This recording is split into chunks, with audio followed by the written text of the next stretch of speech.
2025 година која никогаш нема да ја заборавам. Година која ми покажа што значи да паднеш, но и што значи повторно да станеш. Оваа година не ми донесе само успеси, туку и многу порази. Многу моменти кога погледот ми беше свиткан кон земјата, кога верував дека нема смисла повеќе да продолжам да се борам. Се изгубив, се срушив и мислев дека тоа е крајот. Но токму во тие падови, Господ ми покажа нешто што порано не го гледав.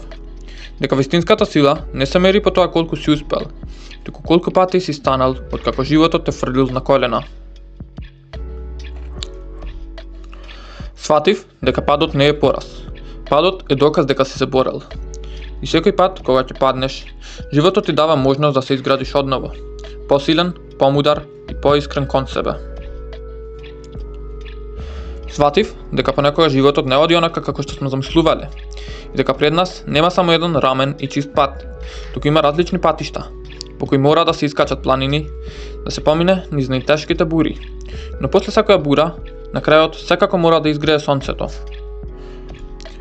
Едноставно научив дека човек мора да се соочи со болката, со стравот, со своите слабости. Мора да помине низ темнината за да ја почувствува светлината. Зашто само кога ќе поминеш низ вистинскиот мрак, ќе научиш да ја цениш секоја искра што блеснува пред тебе.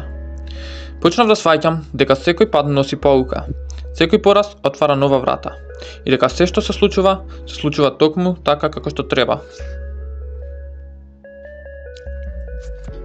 Научив дека не секој ден ќе биде убав, но секој ден носи нешто ново што треба да го видиме.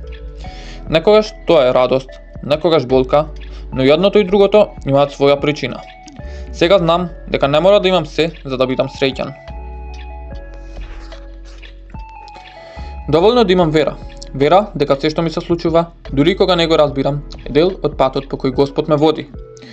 И додека продолжувам по патот на животот, во срцето ми гори едно чувство. Дека секој пат ме прави посилен. Дека секоја болка ме учи. Дека секоја темнина води кон светлина. Сватив дека не треба да се плашам од поразите, затоа што тие не ме дефинираат, тие ме градат. И после секој пад, секогаш постои нов изгрев, нов чекор напред, нов хоризонт што чека да се достигне.